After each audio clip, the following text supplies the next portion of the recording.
बहुत लोग ये सोच रहे हैं कि इस बार यह जो जन्माष्टमी है या तो 15 तारीख को है, कुछ सांप्रदायिक जो कैलेंडर या पंचांग का प्रयोग करते हैं वो 16 तारीख को मनाने वाले हैं।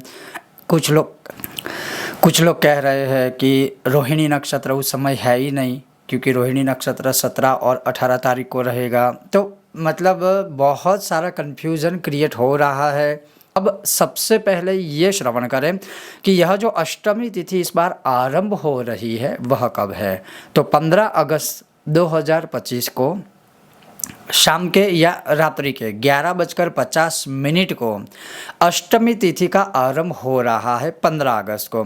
अब वह समाप्त कब हो रही है, तो वह 16 अगस्त रात्रि के ही 9:34 पर यह तिथि तो समाप्त हो जाएगी।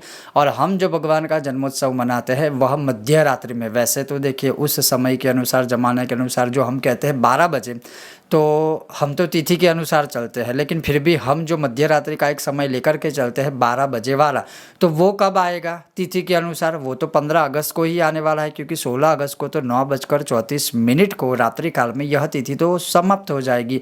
तो 16 अगस्त को फिर कैसे मना सकते हैं कृष्ण जन्मोत्सव? वो संभव ही नहीं है। तो 15 अगस्त को ही जन्माष्टमी का महोत्सव मनाना होगा या चाहिए।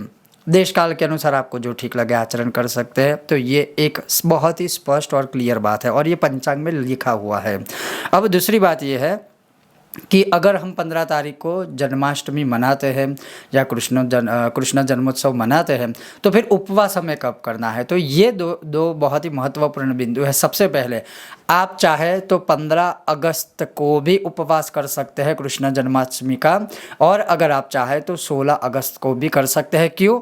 क्योंकि 15 अगस्त को जो कृष्ण जन्माष्टमी है वह स्मार्त है, और दूसरे दिन 16 अगस्त को है वह वैष्णव, ऐसा कहा गया है, लिखा गया है पंचांगों में। हालांकि मैं ये कहूँगा कि दोनों दिन आप चाहे तो कर सकते हैं। अगर दोनों दिन नहीं भी हो सकता है तो जो उदित तिथि के अनुसार 16 अगस्त को भी आप चाहे तो कर सकते हैं, क्योंकि 16 अगस्त बहुत बड़ा दिन है।